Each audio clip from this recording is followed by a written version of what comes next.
All right, how's everyone doing? This is your creation.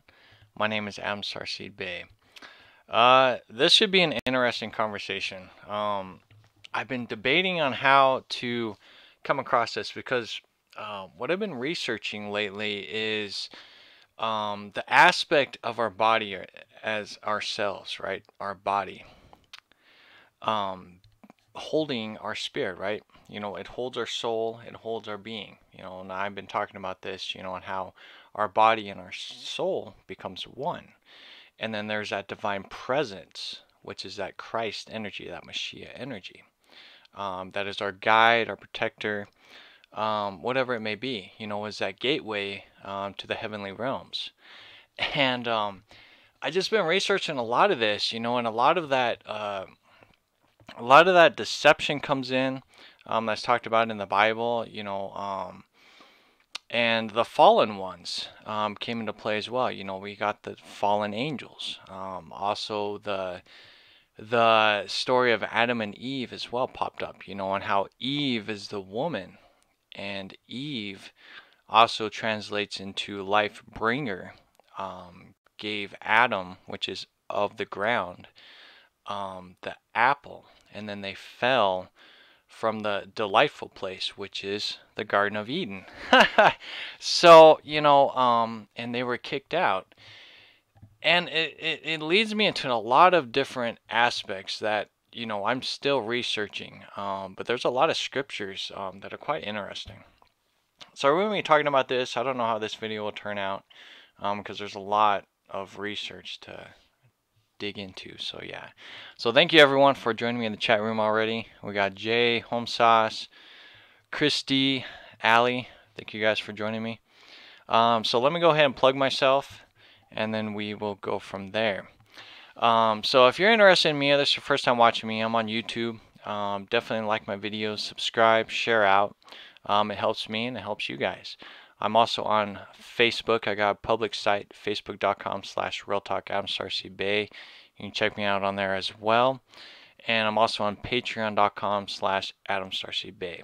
And pretty much the majority of the stuff I post on there, I also post on Facebook and YouTube. So yeah, so definitely check me out. So yeah, the fallen angels, the false light bringers. I've talked about this quite a bit, and we really have to look into, like the channeling aspect. This is one of the things that's always fascinated me. When I woke up in 2010 was this channeling aspect. And there was a guy, I don't remember his name, but he's a pastor to a church. And he utilizes his channeling, and he channels Raphael. He uses the channeling of Raphael during his sermons and whatever it may be. So it was quite fascinating to me, and it was really kind of an honest perception. But the key thing is that he talked more about the embodiment of Raphael instead of Christ. And when you look into all these other kind of channelers, whether it be Archangel Michael, or all the other archangels, or different beings, whether it be an Octurian being, a Palladian being, a Draco being, whatever it is, some kind of being or entity consumes the body, and it allows the host, which is our body's a host, to be in consumed by this spirit, swallowed up by this spirit. And it totally overtakes the self. Which is you. You're a beautiful person. You're a unique person. You are a children of the Most High, right? You're a divine, beautiful being. However, when we're born into this world, we are born into ego, we're born into programs, we're born of the fleshly desires. So therefore, we have all of this manipulation taking place the instant that we're born. So we're pure until we end up in this world. And I've been hinting at this and being more vocal about it, and that the earth plane itself is Satan's domain. which Satan translates to the adversary, right? The adversary that is against the Mashiach, against Christ, against the divine presence and divine law of the heavenly realms, and it astonishes me, and that's where these fallen angels come into place, is because ego overtaked it. Sin to me is ego, and ego is attached to personas. And each persona that you overtake, whether it be happiness or sad or depressed or delusional or faith or hope, each one of those categories of personas or ego, right? Ego can be a good or bad thing. Don't get me wrong, and I think that's where a lot of people get confused when you say, "Oh, you're full of ego." Well, we're always going to have some kind of ego attached to it because that's what a persona is. When you have faith, you're giving that kind of energy to something. You're manifesting the energy to something. When you have hope, you're manifesting something, right? When you believe in something, you're manifesting some kind of belief or faith or hope that it's true, that there's some kind of higher presence that loves me for who I am, right? That's what a lot of people who have faith in a creator or faith in Christ is, that they want that sense of love. They want that sense of a go home to place, right? And it starts there. It's the baby steps, and then you have to reach that mature level, which is through prayer and meditation, becoming a more personal relationship with the Creator and with Christ. And that is a mature journey that you have to go through, and you have to fight through or battle through ego and sin to kind of free up the congestion that the flesh is trying to overtake you with. I get some deep stuff, man. It gets deep. I'm trying to keep it a little more simpler than that, but that's that's kind of where I'm going or hinting with this. Is that it's so important to get that kind of personal relationship with God, Christ, the Most Highs, right? It is so important to gain that kind of foundation in your life. Without that kind of foundation in your life, you end up falling victim to, and it's a victim, you fall victim to the deception of the false light, And, I've talked about this as well, is that your physical reality itself is that false light, because there's so much eye candy out here. There's so much pleasing of the eye, right? There's stuff that catches your attention or draws you away from your connection with the Most Highs and Christ. And it's true, and that's why I said that this is Satan's domain, this adversary's domain. The prince of air runs this world because it's eye candy. It's a world of delight.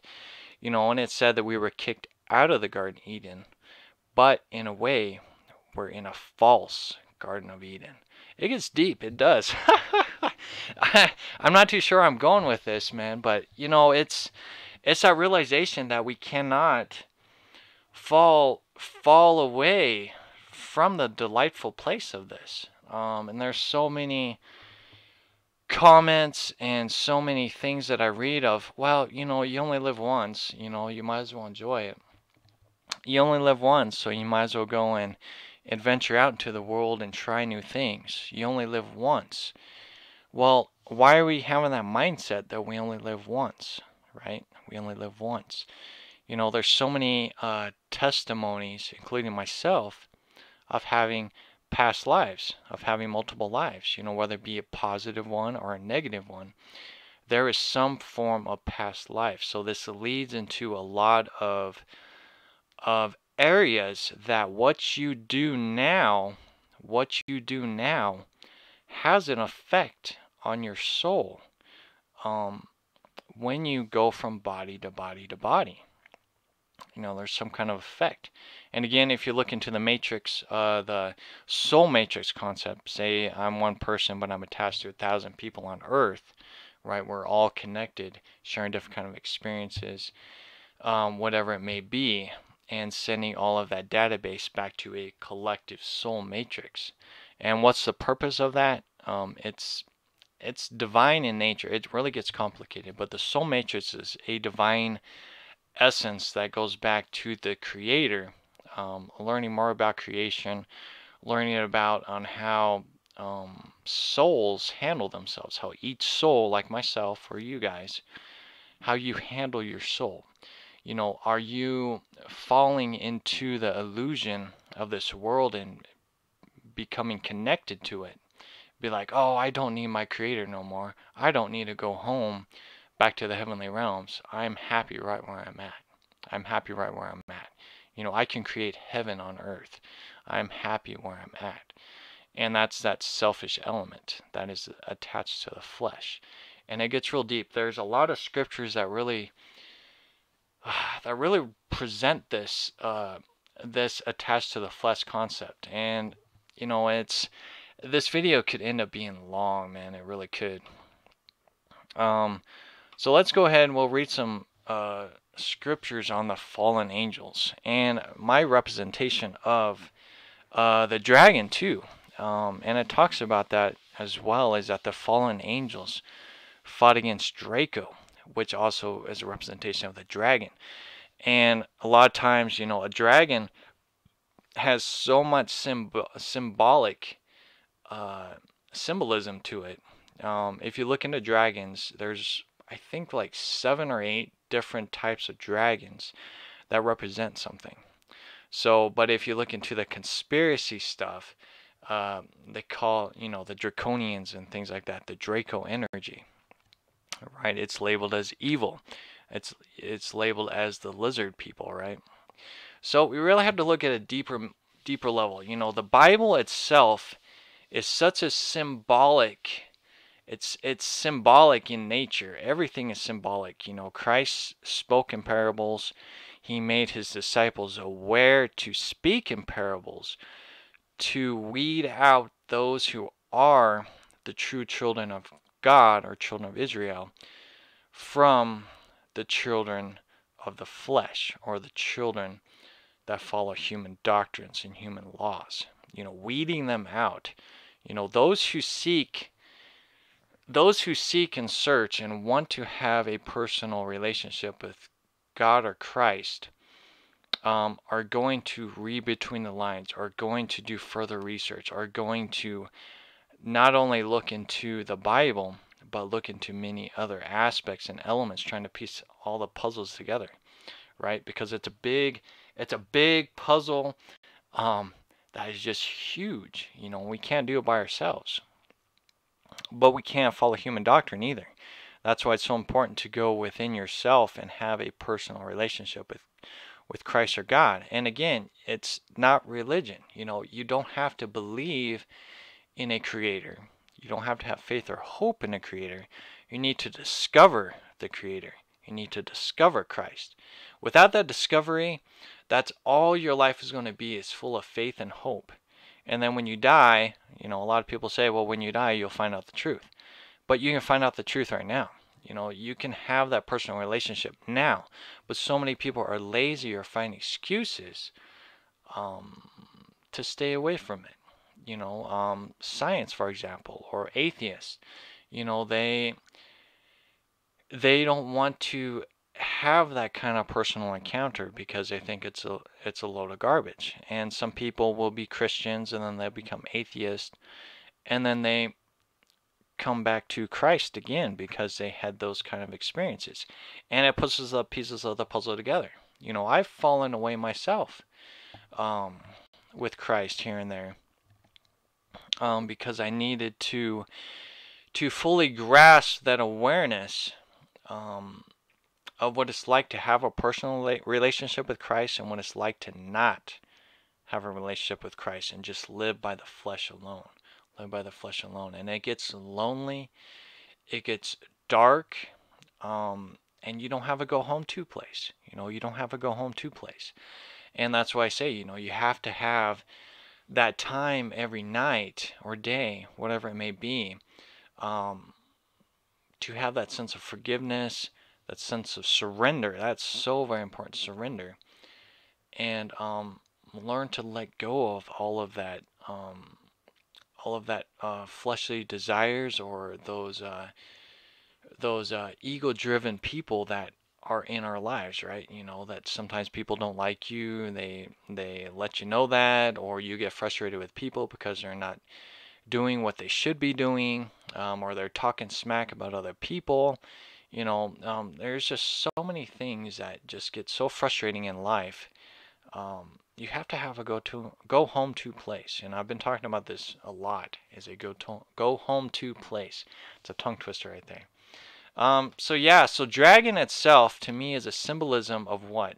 A dragon spits fire, right? They can consume lands, they can consume people with fire. And fire itself is a representation of what? It can be a representation of the Holy Spirit. It can be a representation of the breath of Christ, or breath of the Spirit, or breath of the Creator. So these archangels, right? These archangels tested God. They tested God, and they wanted to overthrow his kingdom, or they wanted to create their own kingdom. But since there is that divine law and divine presence, no one can overthrow the heavenly realms. So because these fallen ones, these angels, decided that they could be their own creators, they fell from heaven, and they got consumed into what? Into the human flesh, into a body, into a vessel. And then they began to create their own world down here. They created their own world down here. And it just became a mess. It became a mess. And it's talked about, when the earth is documented, that there was a flood that happened because of the sinful nature, or the ego-driven nature, of these fallen angels, and all of these sacrifices, right? That's a lot of times, they look into sacrificing rituals back then, was because they felt they had to please the heavenly realm, because they have sinned, they have fallen. They felt that there was no kind of connection, so they felt they had to have some kind of sacrifice. These fallen ones, this is why it's so important not to follow human doctrine, is that these human doctrine concepts, which you look into Cain as well, and Cain also, if you do research, Cain's name in Hebrew, and you translate it, goes into possession. So that would be being possessed by some kind of spirit or energy or ego. Selfish desires of, hey, I am God. I can create flesh, right? We can create flesh, right? You're a male and a female, you get together, joined as one body, and then you create a child. You have given life. So therefore, a lot of the human doctrines back then were like, well, I'm God because I can create flesh. Well, I'm God, I can create DNA and alter DNA, and I can make test tube babies. I can create anything I want.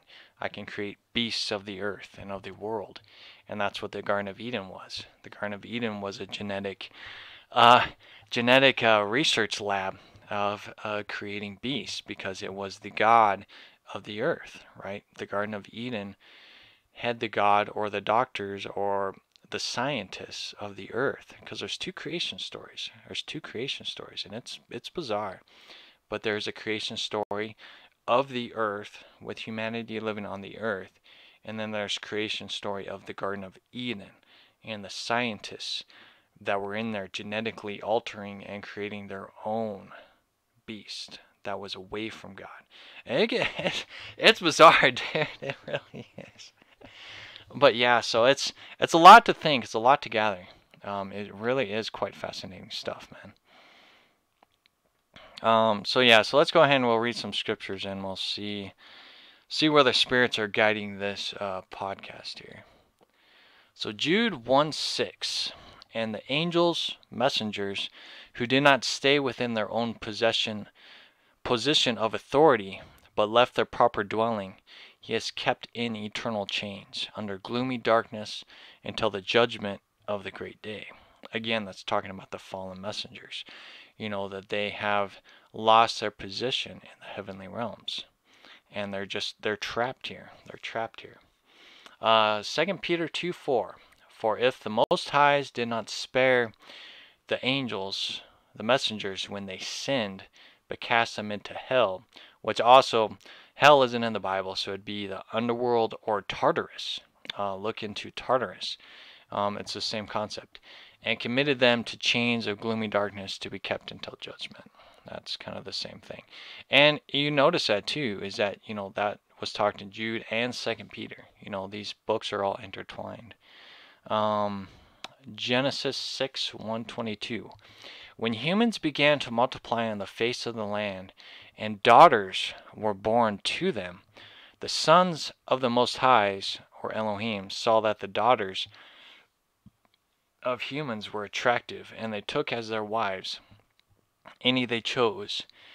Then the Lord said, My spirit shall not abide in humans forever, for he is flesh. His days shall be 120 years. And I'm sure that 120 years is symbolic of some kind. The Nephilim, or the giants, right? The giants were on the earth in those days, and also afterwards, when the sons of the Most Highs came into the daughters of humans, and they bore children to them. These were the mighty men who were of old, the men of renown.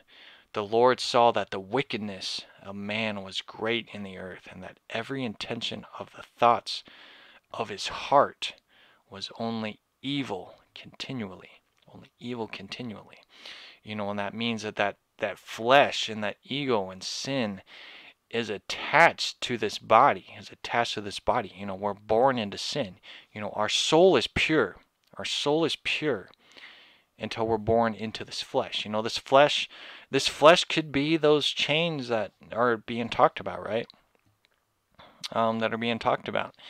And, and just kind of looking into this, is that it talks about reincarnation in this very manner as well, because it says, let me see here. It says, these were the mighty men who were of old, the men of renown. So that can mean that these spirits are constantly regenerating themselves or recycling themselves in these bodies. The Egyptians talked about this, talked about reincarnation of the ancient gods. And even today, in secret societies or, just the occults themselves, a lot of them try to bring back the old gods. The archangels are huge. The archangels are huge, and they're talked about quite a bit throughout any kind of history or research you look into about these gods, trying to bring those spirits back into them, an embodiment or a selfish, what's being said, a selfish desire of being God or playing as God, right? You want to be a mighty ruler over the earth, right? To overtake, right? Because, this earth is ran by human law, not by God's law, not by the heavenly laws. It's not. It's in there, but because of all the deceit and lies that the current people we have in power have, we're being lied to, man. But yeah, it gets really deep. It really does. Revelations 12:9. And the great dragon was thrown down, that ancient serpent, who is called the devil, and devil is in reverse, is lived, so the reversed one, and Satan, the adversary, the deceiver of the whole world, right? The adversary, the Antichrist, right? The Antichrist. This earth is the Antichrist. It is the flesh. Our flesh is the Antichrist because it's going against the divine source or the heavenly laws, right?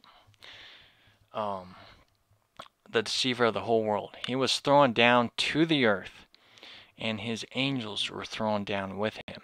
The archangels were thrown down with him. And, each archangel represents something.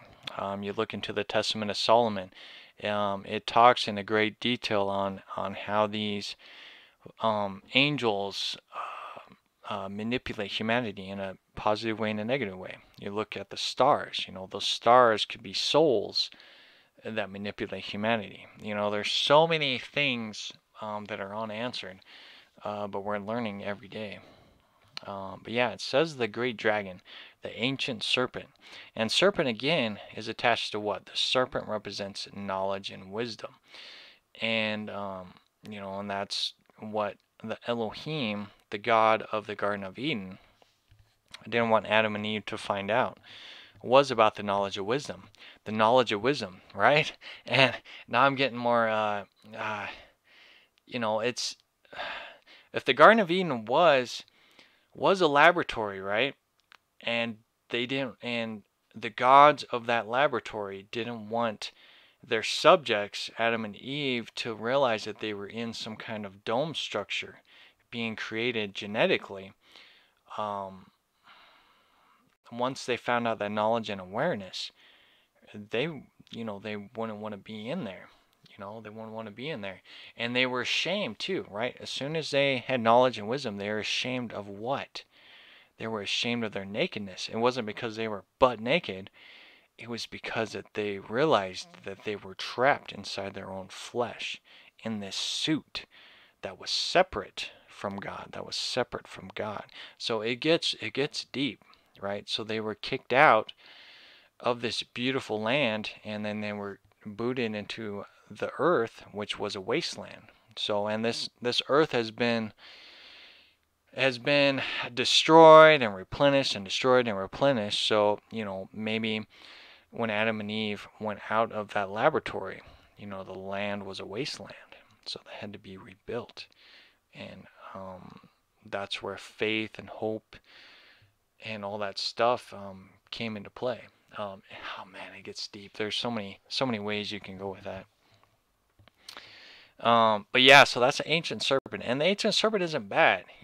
So many churches try to proclaim that the serpent is bad, but you got to have knowledge and wisdom. If you don't have knowledge and wisdom, you're blind, you turn a deaf ear, and you get consumed by human doctrine. And the serpent can go both ways.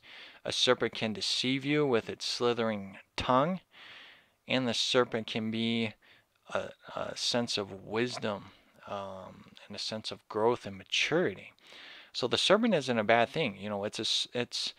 It's however you interpret it, right? It's however you interpret it.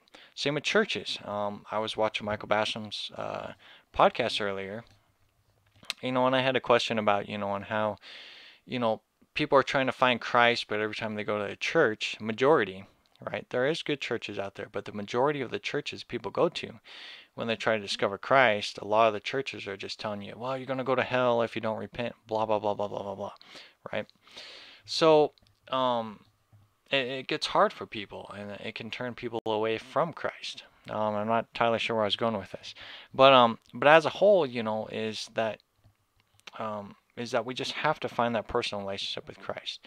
But I totally lost my train of thought where I was going with that. But a serpent as well can be repent, right? Serpent can translate into repent. We have to repent our sins. We have to repent, that this flesh is full of ego, full of sin, and we can fall because of this flesh. We fall because of this flesh. We fall because of this idol that we see. This whole body is an idol. We can worship our own vessel, and we give birth to more idols. So our children as well are born of the flesh, and they become little idols as well for the world. So we're idols, the children are idols. So man, it gets so deep. So we have to separate the ways of the world. We have to separate the flesh. We have to realize that the flesh is not us to begin with, right? The flesh is attached to this reality, which is Satan's domain. So yeah, it gets deep, man. Oh, man. But yeah. Anyways, Revelations 12:9. And the great dragon was thrown down, the ancient serpent who is called the devil and Satan, the deceiver of the whole world. He was thrown down to the earth, and his angels were thrown down with him. Now, let's see. Revelations 12:7, 9.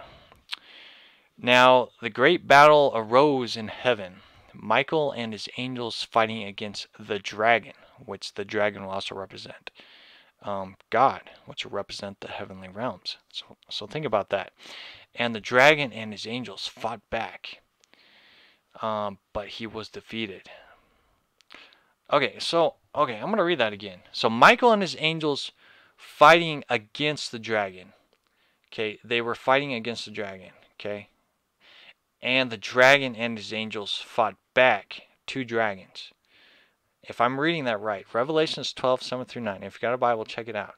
Michael and his angels fighting against the dragon, and the dragon and his angels fought back, but he was defeated, and there was no longer any place for them in heaven. And the great dragon was thrown down, that ancient serpent who is called the devil and Satan, the deceiver of the whole world. And man, I'm going to have to look in other Bibles and see if that says the same thing. But that would mean that there again is two dragons, the deceitful dragon and then the great and powerful dragon of knowledge and wisdom. And we have that personal fight within us as well. You know, we have to start from our roots, the feet of our body, and work our way up. You know, you look into the Kundalini aspect, you know, and how we have to arise the serpent within us to reach that pinnacle point, that pineal gland of knowledge and wisdom. Right, and that's the reason why the Egyptians dressed as serpents, and why they always had the serpents here, was a representation of knowledge and wisdom. It wasn't that they worshipped the serpent or that they worshipped the adversary. You know, they were smart. The Egyptians back then were smart, and the ancient ones back then were even smarter. And they had a whole different perception on life. But because as humans, or the founding fathers, right? The founding fathers, the white supremacist group that dominated over these lands and just obliterated these lands, took control over that. You know, they thought that they were God, and they took control over it. You know, and you look into Albert Pike. I guess he supposedly, I haven't done much research on Albert Pike, but he said that, you know, that he is the son of Satan, right? And he was the start of the white supremacist, as well as other secret societies, whether it be the Freemasons, maybe the Illuminati as well. I don't know. It don't really matter. But the aspect is that there was some kind of a white supremacy act that was taking place.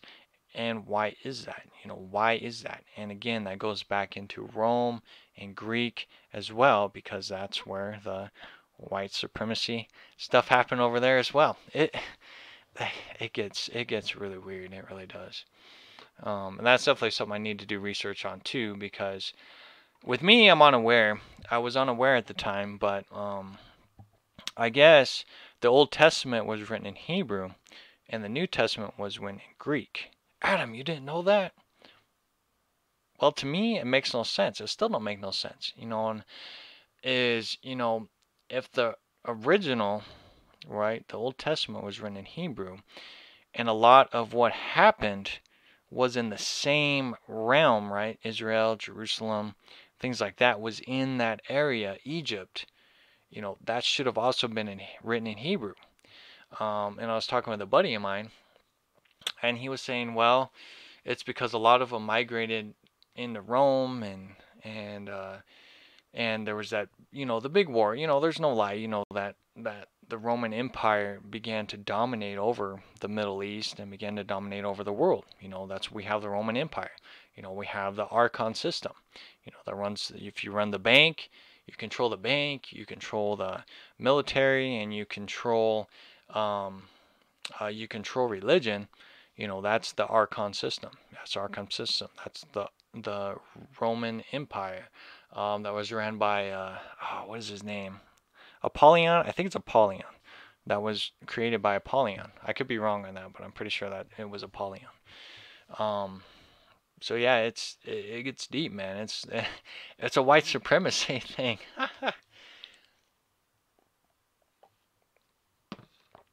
And this is why I'm very open-minded on everything, and this is why a lot of the darker skinned people have such hate against light colored skinned people, because the the light colored skin people, the founding fathers, just took everything away. They wanted to erase the history or the origin of humanity. The origin of humanity. They were dark-skinned people back then. You do research way back in the Sumerian times. They were dark-skinned beings. They were melanin-rich beings, right? Where this light skin came from, I don't know the origin of it. I don't. Maybe these light skins could add genetic manipulation of some kind. Maybe that was a second, the Adam and Eve. I don't know. I mean, there's so many things, and like I talked to my buddy about, is that this light skin, this burns. So this light skin would be the kind of skin that would be like vampire based or cave based, right? You heard about people living in caves, right? We'd have to live in caves because we'd be burned by the sun. But the melanin enriched would not be burned by the sun, but they would grow with the sun. Therefore that's the symbolism of you can't get to the Father unless if you go through the sun. So if we're getting burned by the sun, we're not feeling the light of the Creator. So it gets deep. It does. Anyways, yeah, man, it's just, there's so many things, man. 2 Corinthians 11:14. And no wonder, for even Satan, the adversary, disguised himself as an angel of light. And that's what sparked this video. Even Satan, the adversary, disguises himself as an angel of light. This is why you have to use the power of discernment. When you're listening to the spirits, when you're in your deep meditation or prayer, you have to discern spirits and know what is being presented to you, as well as a representation of realizing, as that we're in a time now of the false prophets, the false messiahs, the false messengers.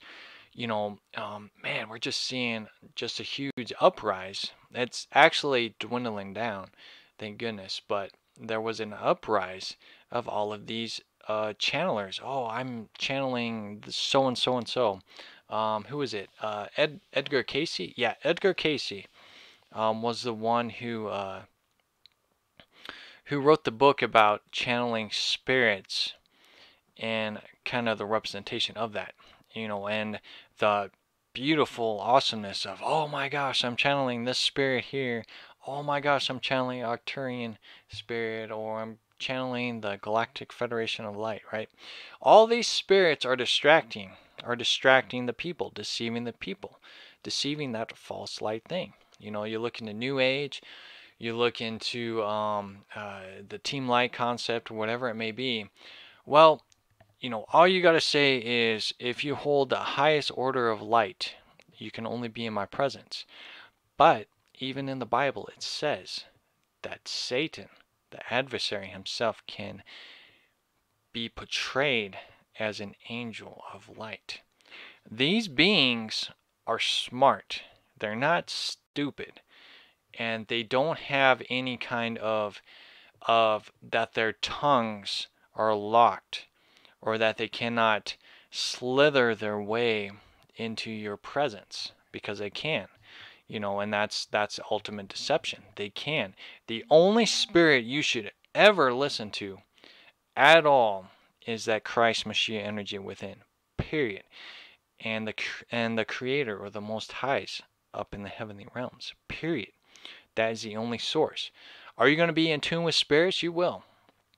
Are these spirits going to help aid you and guide you? Oh yeah, they will. But they are going to be messengers for you. Messengers for you. They are not allowed, and it even says in the Bible, they're not allowed to control you.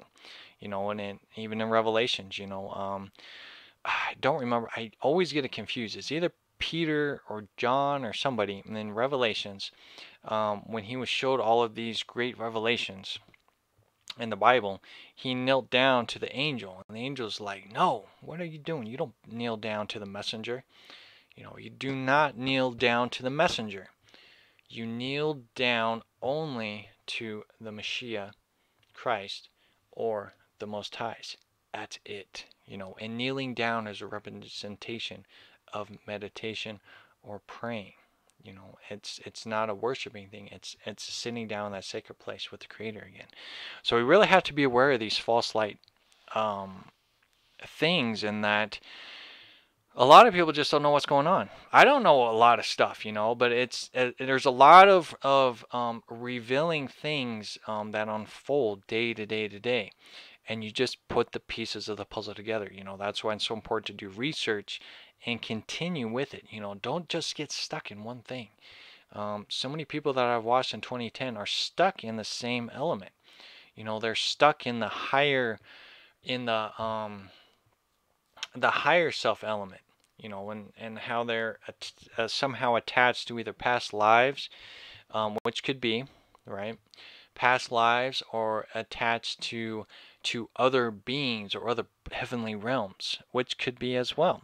But as a whole, the higher self is built within us too. It's many layers, like the chakra systems.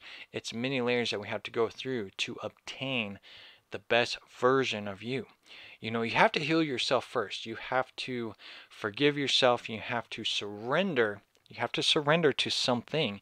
And the only thing you can surrender to is the soul, is the spirit. Surrender to the Messiah, or that divine source that Christ is, or that the Most Highs are, right? You have to surrender to some kind of foundational element, not an idol outside self, not an archangel that portrays itself as some kind of light being, right?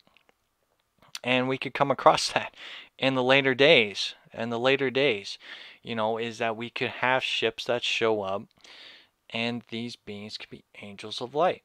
These beings can portray themselves as Christ himself. It will say, I am the Messiah. I have returned to claim my children. That would be deep. You saw a big being, and it could be giants. This was a land of giants. We could have a 50-foot, it could happen, a 50-foot being come down from these ships and proclaim itself as, I am the one that you have been waiting for. I am here for you, my children. That can get deep. That can get scary. It could get real scary. You see a 50-foot person? I would be like, oh my gosh, man, this is not good. This is not good. So it could happen. We just have to be mindful. And that's why I created that video last time, is that we have to be mindful and where we're getting the information from. We have to be mindful of what's being presented to us. So this video is definitely getting interesting. Let's see, we got Talea in here. How's it going, Talea? Let's see, what do we got going on here? Let's see. Holy moly. We got John in here as well. How's it going, John? Let's see if we'll read some of these comments here. You guys have been talking up a storm in here. Awesome. Thank you, guys. Let's see. Let's see.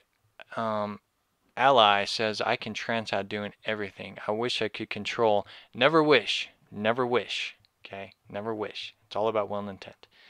I could control that part, but to answer you, kinda. I was on autopilot doing mom stuff. Yep, and a lot of times we do, and that's a good thing too. We turn on the autopilot. We turn on, when we go to work, we come home, we cook dinner, we take care of the kids, and then a lot of people just turn the TV on and then fall asleep with the TV because they're so exhausted by what they did, at work and everything else, that they're stuck on autopilot over and over and over again. It repeats itself. And just like Ali said, it turns into a trance state, and you lose that touch with the Mashiach. You lose that touch in the heavenly realms because you're not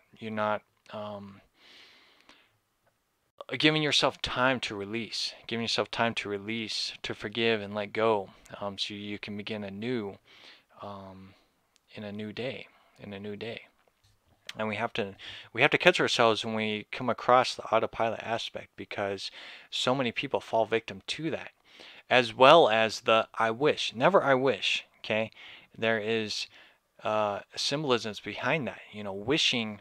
You wish upon something. You're wishing upon spirits, and when you wish upon those spirits, they come into your life, and that can be a spirit of doubt, a spirit of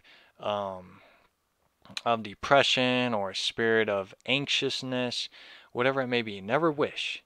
So if you want to become the best version of you, you have to give time to yourself, and you have to give that time of maturity in your life. You're not doing that. You're going to constantly be in a autopilot perception. So thank you for that, Ali. Let's see. How's it going, Tina?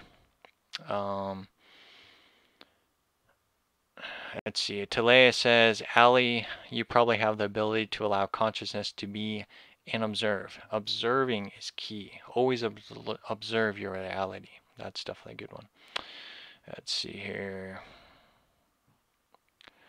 Then we got Nimrod talked about. I definitely gotta talk more about Nimrod as well. Let's see here. Spiritually lazy. That's from Home Sauce there. Yep. So many people are spiritually lazy, and they're scared. Yep, they're definitely scared. They're afraid, and they don't know where to go either. They don't know where to turn to. They go to church, and then they get told they're going to go to hell. That's not a good aspect, And there's some good churches, that teach you about meditation, that teach you about spiritual practices, that should have been taught to us already. It should have been taught in school. In public schools, we should have had this spiritual connection, and that's lost. And why is it lost? Because the powers that be want you to run in their God system, in their power of controlling the people, the power of enslaving the people. So that's good stuff, man. Yep, the spiritually dead. Let's see here.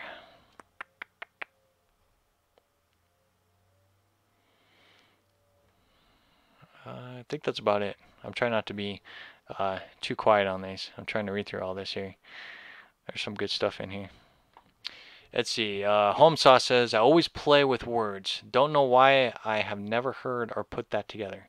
So obvious. Yeah, definitely play around with words. And like I said, the English language itself is full of spells because it is a reverse language. It's a reverse language. So we're constantly putting curses on people, awareingly or unawareingly. So choose your words wisely. We can't get rid of all of the spells that we present to the people, but you can change the words up. You can present things differently. And the power of the dictionary. Dictionary is like one of the go home to books. The Bible and the dictionary. You definitely want to have both of those, because that's going to teach you more about spirituality, and the dictionary is going to teach you more about words, and the power of deception, and how we're being deceived with these magic spells within the words. So it's quite interesting. So thank you for that, Home Sauce. Let's see. Talea says, when I kneel down, it's like falling on your knees, falling of the ego. Yep, the power of surrender. It's because I was awakened and God has finally shown me the truth. And that's what it takes. A lot of us have to go through some kind of dark time in our life where we fall to our knees. The falling, right? Just like the fallen angels. We fall down, and we're naked, and we don't know what to do. We don't know where to go. And then the power of Christ or God will make its presence known. And in that darkest state, we can choose either ignore that light or surrender to that light. And the only way that you're going to fully grasp what Christ is trying to tell you during that darkest moment in your life is the power of surrender. You know, not a lot of people talk about surrender, and we have to surrender everything, including what we think we are, right? What we think we are not. What we think we are not. So we have to surrender. And what we're surrendering is this flesh. We're surrendering this flesh and getting back to that pure state of the soul. So that's deep, man. So that soul is separate from the flesh, and we really have to be more mindful of that. So yeah, good stuff. Thank you, Talea. Let's see. Home Sauce says, I think of the dog dragon in the movie Neverending Story as the good dragon. Oh yeah, I love the Neverending Story. There's always some kind of symbolism. And again, with dog in reverse is what? God, right? So God. And so in that representation, you know, the dragon dog could have been a representation of that guiding spirit, right? That dog could have been the Christ, that divine essence that was helping the boy in the Never-Ending Story, right? Was that guiding light, passing through all the trials and tribulations. I love that movie because it's a very deep movie. So yeah, definitely awesome symbolism right there. So thank you for that, Home Sauce. Let's see what else we got going on here.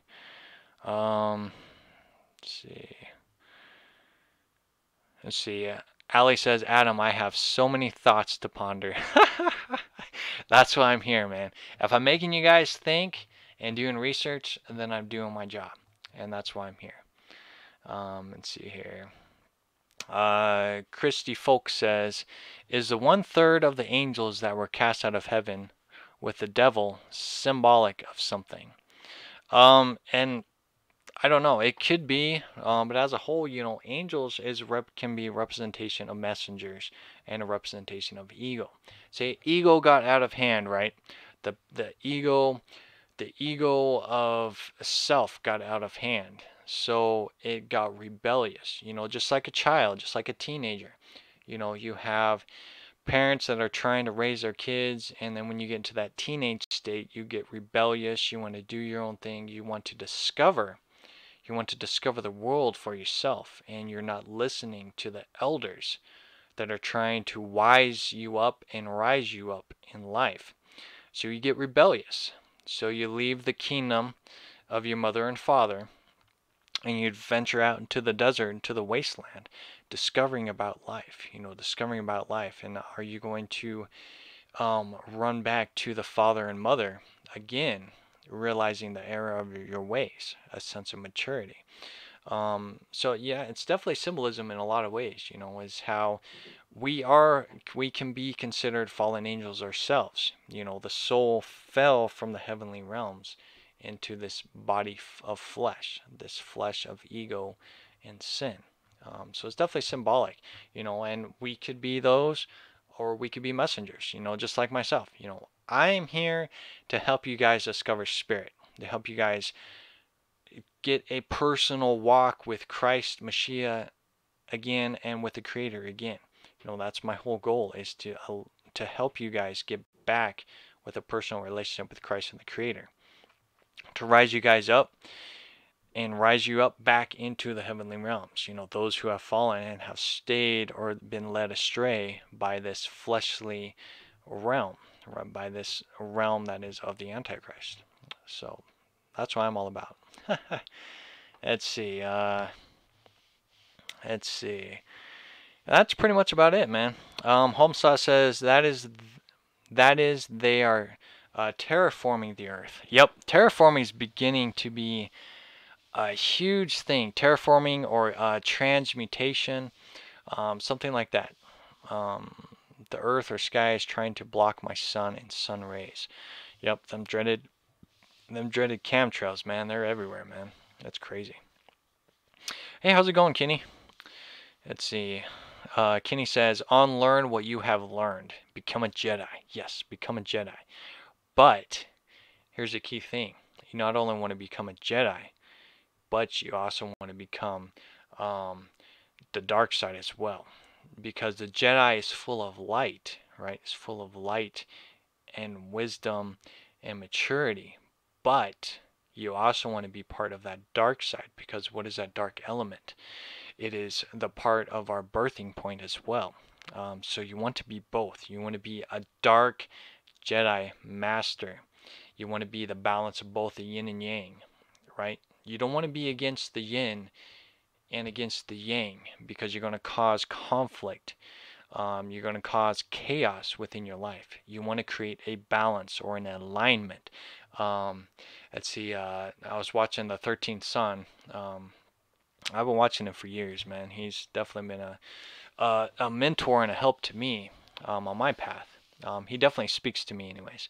And he was talking about on how aligning is that righteous path, or that religion. Religion is aligning yourself, realigning yourself, creating that balanced state. So you don't want to be just a Jedi. You don't want to be just part of the dark side. You want to be both. And in the newer Star Wars movies, it's that symbolism of that is the joining of both, creating that balanced state. So there is no more conflict within yourself, because your whole goal is to fix yourself first, become the best version of you, the best version of you. But if you're constantly fighting over the angels and the demons, well, I'm going to side with angels. I don't want to be with the demons and all the deception there, but the angels can also deceive you, and it just creates a chaotic mess, and this is why there's so many people that get lost in their ways. They follow the false light path. So many people look into these books, human doctrines. I don't read books. No matter how many times people are like, well, where did you get your information from? From in here. Well, what books do you read? I read the Bible, right? I read some testimonies from people. And when I do research, I'll read some things on there. And that's it. I don't read any books. When someone tells me, hey, have you read this book from so-and-so? No, I haven't. Hey, you should check this book out. And there's some books I am interested in, but I don't. Because that's the power. That gives you that realism, right? That realism of living by the Spirit, being more connected with Christ. Having that divine source, I'm getting goosebumps talking about this, is that makes things pure. You read human doctrines and you constantly are just spending money and money and money on all these books of knowledge and wisdom, which is great, right? Which is great. And can it allow you to grow spiritually? Yeah, these books can. But a lot of times people get so consumed with these books of, oh, I need to read more and more and more and more. They're falling away again, falling victim to the false light. They're not going in here. There's a huge library in here. Christ will tell you what you need to learn. Just like I was talking with Christy Folks on Discord, and I was reading some scriptures on the fallen angels and things like that, and unleavened bread came into place. So I was like, unleavened bread? So I began to look at the scriptures of the unleavened bread and seeing the hidden symbolism of that. And then just like not even a minute or two, Christy put on Discord talking about bread, and its connection could be with demons or sin or ego, whatever it may be. And there was just that synchronicity. And I was like, oh, so the spirits are leading me into the next video, which I'll talk about later. So yeah, it's you want to be led by the Spirit. You want to be led by Christ. Christ is going to teach you what you need to learn. You don't need no books to be taught what you need to know. Everything is in here. Everything is in here. It is uncanny, but you have to give yourself discipline to go in here. You have to give yourself time to go in here. When my path was different and unique, it really was. And not a lot of people have that kind of time and dedication that I was given to. In 2010, I spent so many hours meditating and learning about self and learning about the book that was in here, discerning the spirits in here. And that's what I'm all about. You have to come home and learn about all of the true hidden knowledge in there. Is there deception within you? There can be. That's why you use the power of discernment. But you can learn everything in here. The spirits will guide you. You know, the spirits will guide you on the internet. Say, hey, Adam, you need to go look at unleavened bread. Don't know why, but you need to look into it. Same with the fallen angels. Same thing. It popped up. I watched a video about this guy. He was talking more about on how these angels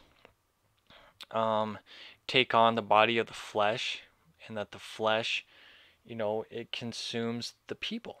There was an interesting commercial I watched as well. But yeah, it's just being led by the Spirit constantly, being led by that Christ energy constantly, surrendering to it. Your life is going to have a whole different meaning, and a lot of the answers that you're looking for will already be answered. You just have to surrender to it. You're going to constantly go through trials or tribulations. You're going to walk up a mountain and you're going to fall down. You're going to fall down, and you have that choice to either give up or continue to walk up that mountain again. It's a very narrow path. The spiritual walk is a very narrow path, and there's so many deceptions and so many things that will lead you astray. But you have to stay on that path, and you have to use Christ's guiding light through that path, just like the never-ending story with the dog dragon. You know, that boy would have never made it through the trials and tribulations without that dog guiding him to these locations, being a mentor to him. It's deep. It really is, man. It really is. So yeah, man, it gets real deep. Let's go ahead and we'll see if there's any more scriptures that call out, and then I'll probably go ahead and end this video. So yeah, this has definitely been amazing. Thank you all for joining me in the chat room, man. You guys have definitely been a awesome part of this show today. Let's see what we got here. Ephesians 6:12, and this is a good one too. For we do not wrestle against flesh and blood, but against the rulers, against the authorities, against the cosmic powers over this present darkness, against the spiritual forces of evil in the heavenly places, of evil in the heavenly places, right? And this is a deep scripture. I love this scripture because, you know, it's realizing, you know, that the people we talk to, and I talked about this last video, is that when we're talking with people, we don't know if we're talking to the person that we see or if we're talking to some kind of spirit, a spirit of anxiousness, a spirit of deception, a spirit of hope. You know, whatever it is, we're speaking to some kind of spirit at all times. But we're also going against the spiritual realm. Like I said, life is more spiritual than physical. We are being manipulated in a positive and a negative way that a lot of times this human mind cannot fathom, right? And this earth, again, is ran by Satan, the adversary, the Antichrist. This whole earth is the Antichrist itself. We're not waiting for one person to be the Antichrist. We're already living within the Antichrist system that is against Christ, that is against the heavenly realm, because we can see the Antichrist surrounding us daily. You know, money and banks and retail and the I wants, I needs, all of these desires is the Antichrist. This whole world is the Antichrist. It's already here. It's been here for centuries and eons, whatever it is. The power of the adversary, the Antichrist, has always been here. And it says in the Bible that 1,000 years Satan will be in prison, so it allows humanity to rebirth itself. And then Satan, the adversary, the Antichrist, is unleashed upon the earth again. This is like a playground or a training school to see if we can overcome the fleshly desires. And it gets deeper. I'm sure it gets a lot deeper than that. But we just have to realize that that's what this earth is. Don't get relaxed in this world. Don't go, well, we only live once in this world. We're dealing with something that is beyond this flesh. And the whole goal is to rise up and rise up, wise up, and pierce through the heavens again. To pierce through the heavens again. And it says against the spiritual forces of evil in the heavenly places. And what is that representation of? The heavenly places. It could be the representation of the stars in the sky. And those stars in the sky could be the fallen ones. Could be the fallen ones. You know, I've seen moving stars in the sky, and there's also tons of testimonies, and people have seen these balls of light moving in the sky. Don't know what they are. Could be light ships, or it could just be the fallen ones that are just hanging out up there. You know, they could be little mini planets, or they could just be balls of light, souls of these fallen ones that manipulate humanity. It's hard to say. But that Ephesians 6:12 is definitely powerful, and it has a lot of hidden symbolisms in there. Let's see, we've read that one already. Well, no, actually we haven't. Revelations 22-5. And he seized the dragon, that ancient serpent, who is the devil and Satan, and bound him for 1,000 years, and threw him into the pit, and shut it, and sealed it over him, so that he may not deceive the nations any longer, until, the key word, until the 1,000 years were ended. After that, he must be released for a little while. He must be. This is divine order of things. He must be released for a little while. Then I saw thrones, thrones, and seated on them were those to whom the authority to judge was committed. Also I saw the souls of those who had been beheaded for the testimony of Christ and for the words of the Most Highs. And those who had not worshipped the beast or its image, the beast is this flesh, the image of the flesh, and had not received its mark on their foreheads or their heads, the consuming of the mind, they came to life and reigned with Christ for 1,000 years. The rest of the dead did not come to life until the 1,000 years were ended. This is the first resurrection. So that's deep too, right? Because, you know, those who stayed pure and who stayed in Christ, right, who were dressed in white, reigned with Christ for 1,000 years. And those who were dead, who were consumed by the ego, slumbered and slept for 1,000 years. And then those who were with Christ left. And those who were of the dead rose again with Satan, the Antichrist, again, and that's called the first resurrection.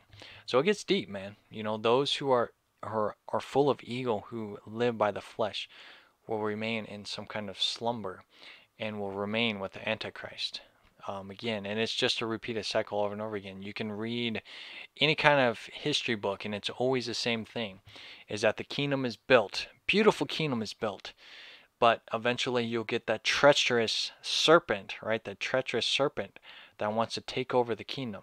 And once that kingdom is taken over and the king and queen is banished, then the whole system is corrupt.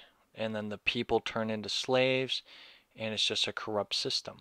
But with any kind of corruption, the people will begin to rise up and wise up, and they will overthrow the kingdom. And again, for 1,000 years, that kingdom will rise again and be beautiful again, will be a heaven on earth again. But once that 1,000 years is up, then it begins a repeated cycle over and over again. You know, we can't change the whole world. We cannot change something that is what is its divine purpose. This earth has a divine purpose. This earth could just be Satan's domain forever, right? Because it is the fallen one's earth, right? It's the fallen one's plane. And I was going to read up on the name Gaia, because Gaia is a Greek word, and also Gaia is a representation of a deity as well. But I'll talk about that in another video. But as a whole, you know, we have to realize that this is Satan's domain, period.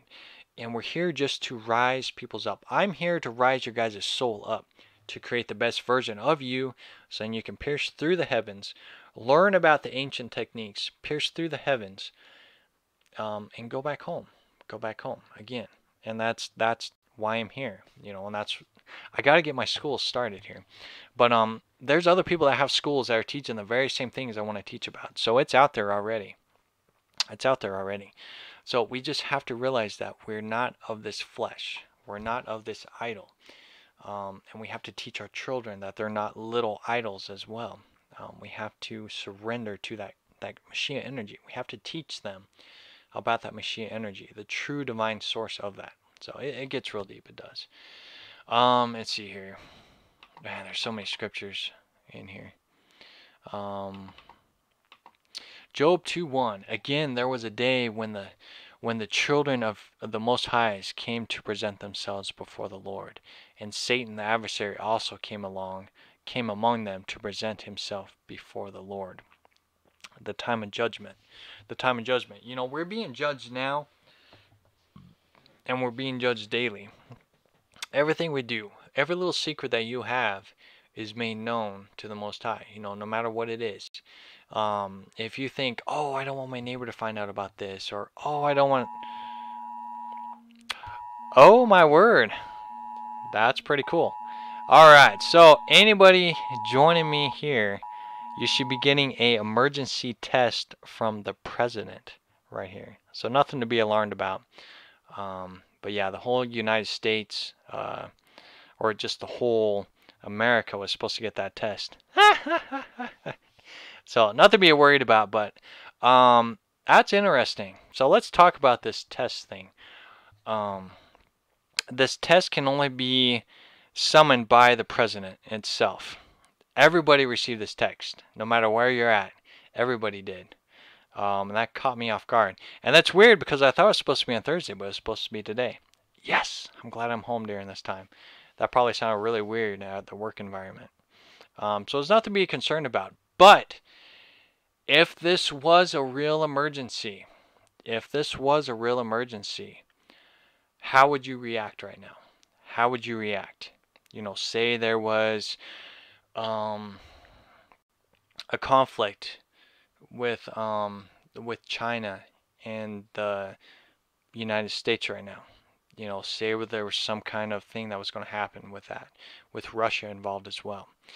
How would you handle things? Would you consume yourself with fear? Everybody's going, yeah, what's going on? Would you consume yourself with fear? Being made know of all this. The Twin Tower thing was a huge wake-up call for a lot of people. We gotta not be consumed with fear. That's why I say it's so important to have that kind of foundation with Christ in your life. So you can have that sacred place to go back to. So in case of this kind of emergency thing pops up, right? Then you wouldn't be worrying about it so much. So I definitely think... Oh, my video was interrupted too on the... Dang. Oh well. So I really do feel too that this emergency alert thing is symbolic of something. As far as I know, it's never been used other than for like missing children or some kind of catastrophic event. But I think this is the first time the president has ever utilized this test. And I really think that it might be something for things to come. But with the power of prayer, we can change things around. Don't live in fear. Don't lose your way. The spirits will work with us. And they will help aid us. The power of prayer is strong. So you see some kind of alert, whether it was an emergency alert for a test or a real thing. The power of prayer. Just go into prayer, man. Go into prayer. Now, if it's like something like catastrophic in your area, then you may have to go and take care of yourself first. But utilize the power of prayer, and the spirits will help us through those dark times, because dark times always arise up. Throughout history, we've seen that. Through the early 90s, they went through a great despair of lack of food and nourishment. a lot of things happen. It could have been the end of the world for them at that time, but they rose up out of it. And we're in the weirdest state we're in right now. But we just have to be mindful and not be consumed by fear. So that's interesting that test went on during this video. So yeah, so just don't be consumed by fear. It's definitely a test. It's to test us, to test our faith, to test our hope, to see how we'll react if anything ever actually happens. So yeah, interesting. Let's see. Talea said, this could reflect how many alert phones received it. It's like a count. Every active phone had to hit the OK button. No, actually, I want to have my phone off during this time because I was curious to see if it would kick your phone on, because I guess this presidential alert is a lot deeper. It actually hacks into your phone and you cannot steer away from it. So I wonder if it would turn your phone on to allow that alert to happen. So it was a test I want to try out, but oh well. But yeah, it's definitely interesting. So anyways, let's not get distracted here, but that was definitely something interesting. Everybody's talking about that now too. Everybody in the United States is talking about it right now because a lot of people were unaware of this test. I thought the test was supposed to be last week, but it ended up being today. So yeah, it's quite interesting. So that's the talk of the town right now, is that alert system. So yeah, and it's in symbolism too. Let's see here. 1 John 4:1. Beloved, do not believe every spirit, but test the spirits, to see whether they are from the Most High's. For many false prophets have gone out into this world. Many false prophets have gone out into this world. And that can be any kind of spirit. Any kind of spirit, right? Because remember, this flesh can be consumed by the spirit. Jude 1:6-7. And the angels who did not stay within their own position of authority. We already read that one. We might end up being at that stage of reruns here. John 8:44. You are of your father the devil, and your will is to do your father's desires. He was treacherous since the beginning. It has nothing to do with truth, because there is no truth in him. When he lies, he speaks out of his own character, for he is a liar and the father of lies. The father of lies. And that's where you have to look within. Don't take my words, what I say or talk about. Discover it. Discover it within you. Look within yourself.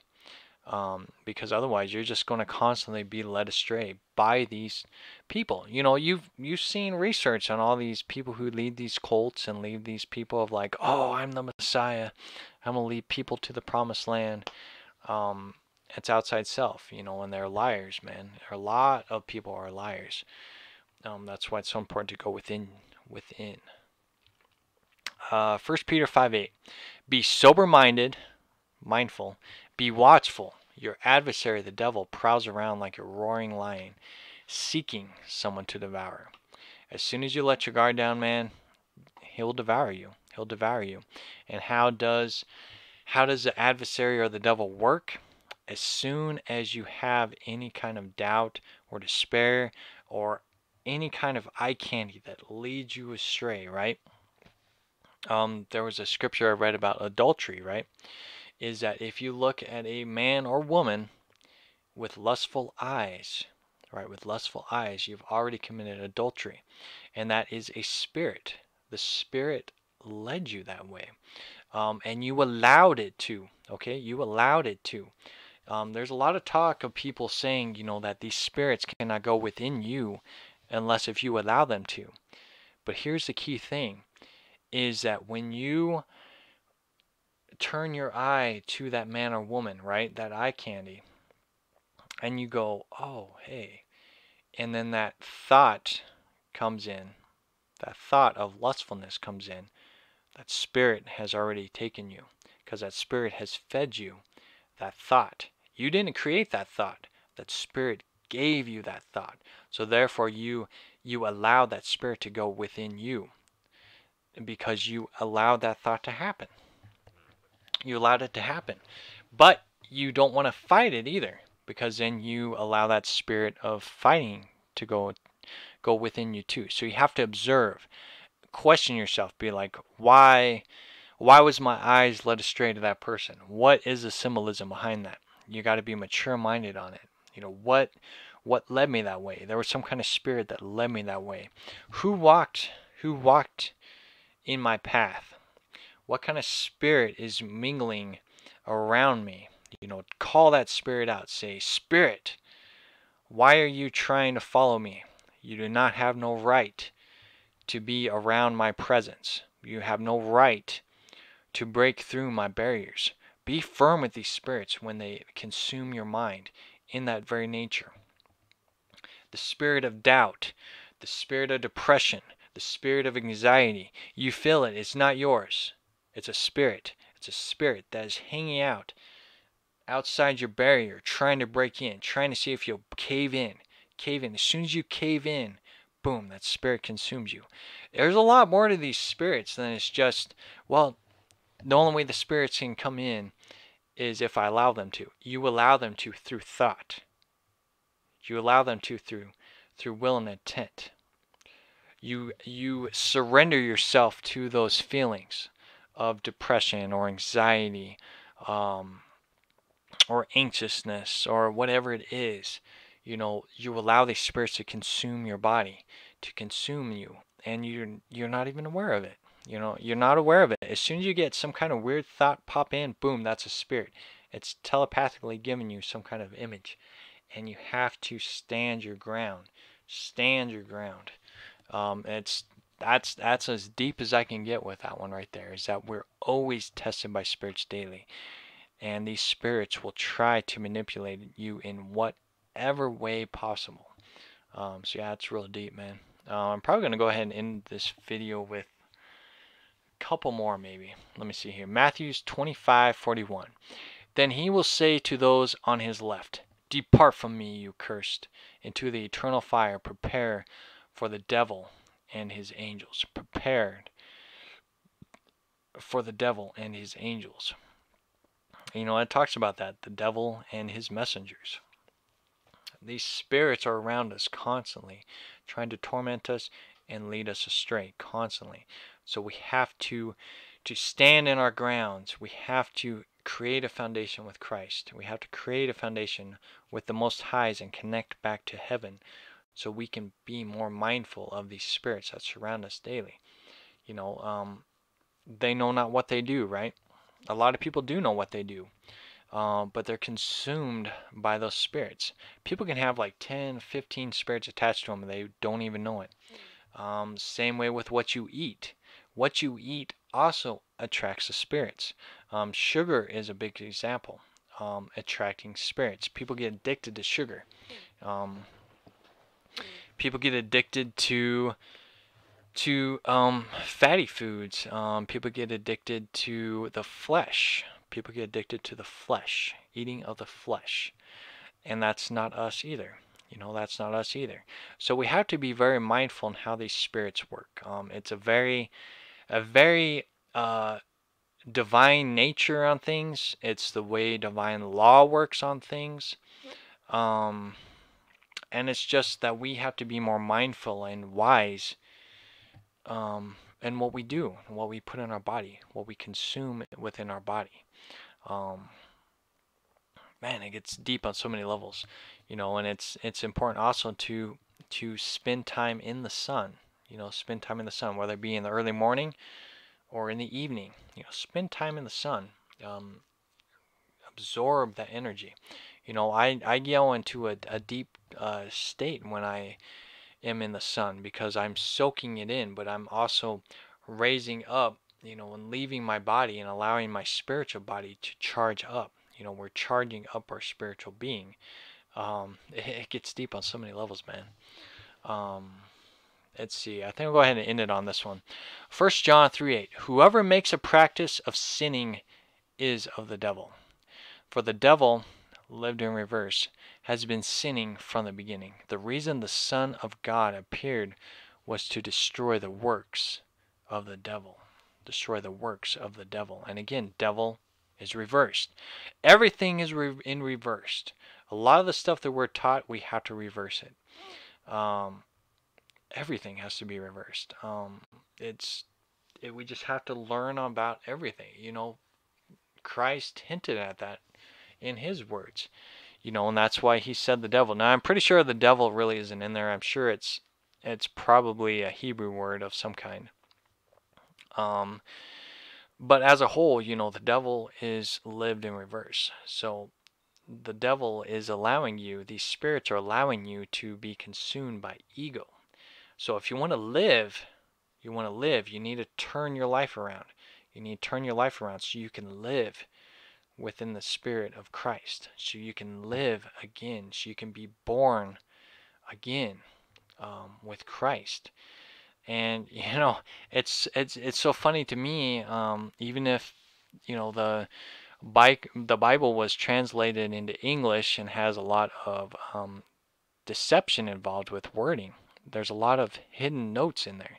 So with devil being lived in reverse, you know, that's a sign telling you that's that divine source still within the Bible, allowing you to see that you need to reverse your life. You need to go back into the mother's womb again. Go back into the mother's womb. Go back into that sacred place and get connected back with Christ and get connected back with the heavenly realms again.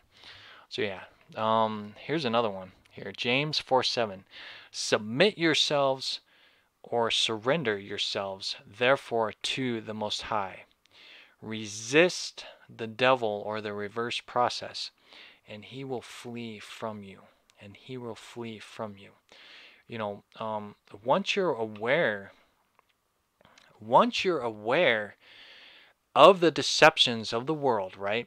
And at the end of the book of Revelation, it says, all shall be deceived in the end. All shall be deceived in the end, because this is Satan's realm. We followed Satan's realm. We thought that there was divine humans on this Satan's realm, on the adversary's realm. We thought there was a divine presence on this heavenly or on this earthly realm that they want you to think can become heaven. So we really have to be mindful in this stuff. We really have to think outside the box. We have to be more mature within the Spirit. We have to be more mature.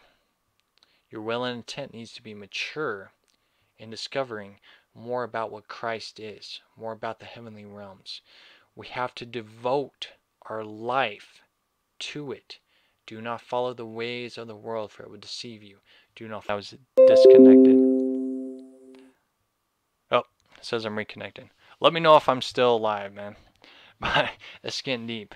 But yeah, just realize, and I'll say that again in case of this got chopped up, is that this flesh is the idol, and that this body is the chains that is keeping our soul within. And it's up to us to rise up and wise up out of this. And I forgot to put my headphones on when I was live on Facebook. Dang it. Oh well. And we have to rise up and wise up out of this flesh, or turn this flesh into a crystal being. Into a crystal being. Talea said that I was lost. So hopefully the good stuff I was just talking about, I repeated, hopefully. But we have to turn this body into a crystal being. We have to turn this body into a rainbow, right? The promise, right? And in the scripture it talks about on how God left a rainbow in the sky as a promise. Well, that rainbow is in here. That rainbow is in here. You know, you look into auras, you look into the chakra points. That rainbow is in here. It is what? 7 colors, right?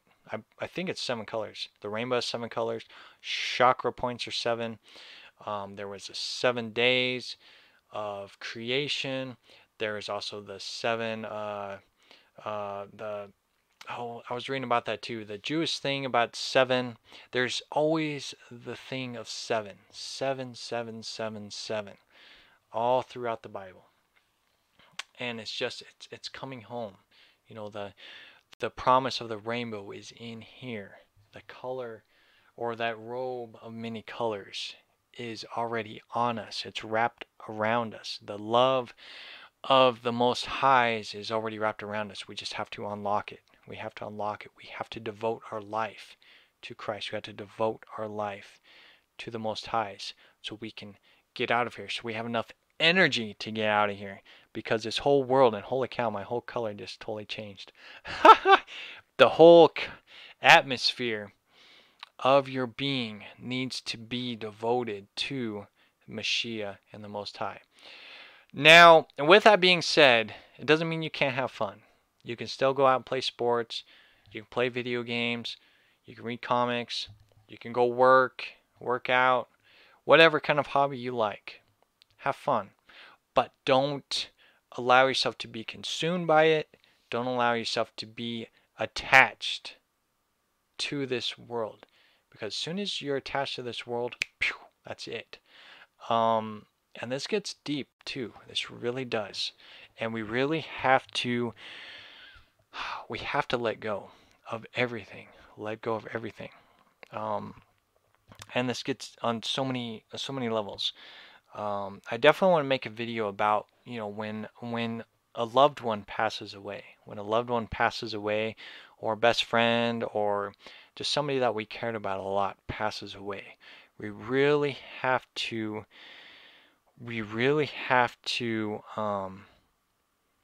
be mindful of how, when spirits pass, we need to present things differently. We need to have a different mindset. It's okay to be sad, but we need to let go. It's hard. It is. It really is hard.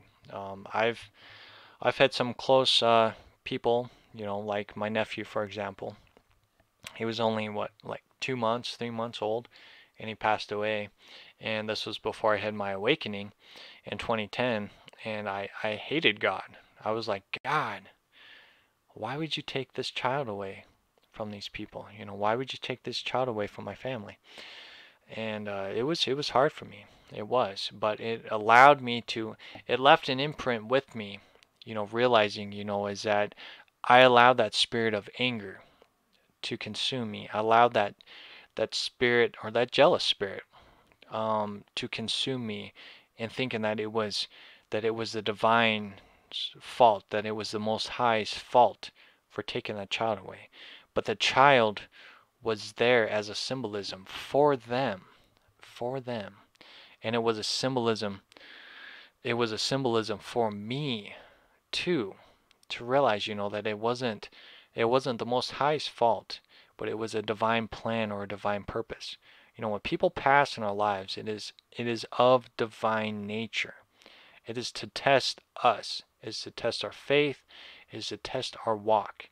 It's to test to see if we can be there for others.